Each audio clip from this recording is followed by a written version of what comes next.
Coming up on Mountain News this morning, Democrats are set to wrap up their annual getaway. We'll tell you what, if anything, the trip to a Virginia resort accomplished. The Department of Homeland Security has a new acting deputy secretary. We will tell you who. And as spring arrives, so does the dreaded allergy season. We will tell you what doctors recommend to get you through it. Dedicated to Eastern and Southern Kentucky, this is WYMT Mountain News This Morning.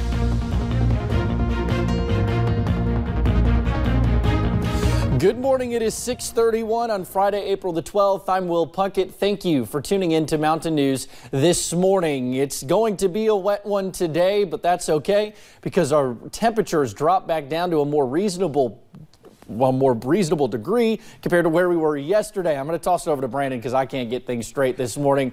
Brandon, good morning. Good morning, and you're right. It is going to be dropping to more. It's not even really seasonable. It's still above average, but it's not summertime like it was yesterday. Let's take a look at the hazard camera this morning. We'll start with that. A nice start to the day. A few more clouds, but as we go to live pinpoint Doppler radar, you can see why. Some showers and storms back off to our west. Temperatures in the 60s and 70s. The cool spot in the region is Wise at 63. The warm spot is right here in Hazard. We're at 71. So the app cache today, you can get that free in all the app stores. Chances for rain off and on throughout the day. Even some rumbles of thunder possible as temperatures get into the mid-70s. Full forecast on the way in a few minutes. Will?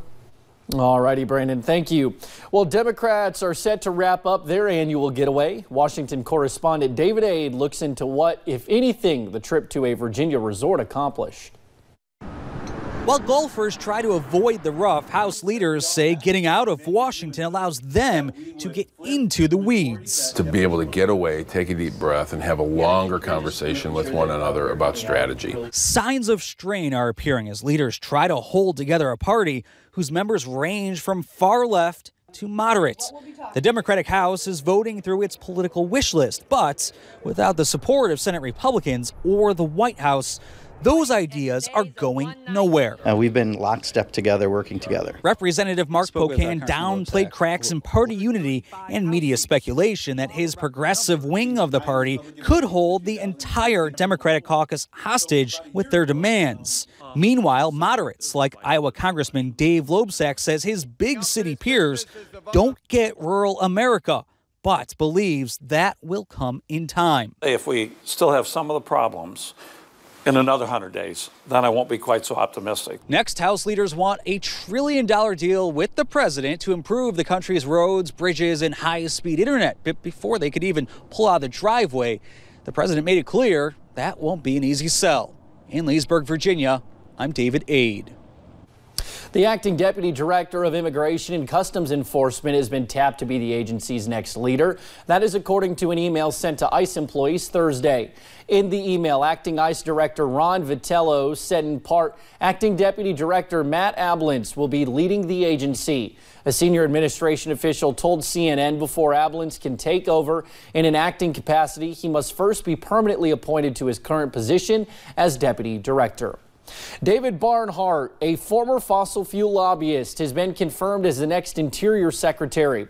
His confirmation comes even after intense scrutiny about how he has been spending his time at the agency since joining in 2017. A CNN investigation found that since joining the department, Barnhart has made policy changes 15 times that benefit his former clients. When he joined, Barnhart agreed to recuse himself from any particular matter that involved his former clients. The Department of Homeland Security has a new acting deputy secretary, former TSA Administrator David Pekoski. The expected move was announced Thursday. It comes several days after former DHS Secretary Christian Nielsen announced her acting deputy secretary was also resigning. Pekoski began serving as TSA Administrator in 2017. Two other officials are also rumored to be heading out the door. The U.S. military entering a new era. President Trump's transgender military ban is now in effect. Those who join must adhere to their birth sex. This change comes nearly 2 years after President Trump tweeted that he wanted a transgender ban. There are some exceptions to the rule that blocks transgender individuals from serving. That is according to the Department of Defense. Implementing a ban again will not stop Americans from wanting to serve their country. And some of those Americans happen to be transgender. The National Center for Transgender Equality says roughly 15,000 transgendered individuals are in the military, although they say some are not open about it. Well, U.S. Senator Shelley Moore Capito is running for re-election. The West Virginia Republican announced it the 2020 bid Thursday in a radio interview and on social media. Capito served 7 terms in the U.S. House of Representatives before being elected as a U.S. Senator in 2014. She became West Virginia's first female in the Senate and its first Republican senator in about 55 years when she won her seat. Well, terrifying moments as a young Powell County student waited at his bus stop yesterday morning. His aunt told police while he stood waiting for the bus, a man in a white van tried to abduct him. Luckily, the boy ran back to his home. Hillary Thornton talked to the boy's aunt about the experience. It was a scary morning for one family living here along Airwood Drive in Stanton. In this community, you don't mind just let your kids go on the bus at the driveway and you don't worry about them. But I'll rethink that now. That change in mindset coming after her 8-year-old nephew was waiting for his school bus just outside of their house when he says a strange man pulled up in a van and asked him to get in the vehicle. The young boy instead running inside to tell his aunt. My first thought was, he's a kid, you know, is this the truth? Believing her nephew after she went outside and found the man still there. The guy just kept telling me, don't call the law, don't call the law. I was just going to give him a ride. And I told him, you know, he don't need a ride. He's waiting on the school bus. The family says they are just extremely thankful that their 8-year-old knew what to do. And they say he knew not to get in the van because of a conversation with his mom just about a week ago. So she gave him the talk about the stranger danger and all that. And he did the right thing. So he really did. And my nephew's not the type that really gets scared.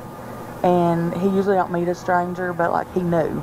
She says it was an older model, 2-toned black and silver van with a scratch going across the passenger side door. She also believes the license plate might have been from out of state. She's hopeful others will be aware and talk to their children. He could go to another city, another small town where they're not used to things like that, and he might be successful the next time. In Powell County, Hillary Thornton, WYMT Mountain News. Now, if you've seen a van matching that description and have any information, you are asked to contact Stanton Police. Well, students protesting against school officials. That is what's happening in Whitley County as students in the Future Farmers of America program fear what the program could become. Currently, 2 instructors teach the students in the vocational program, with one retiring at the end of this year and no replacement to fill his shoes.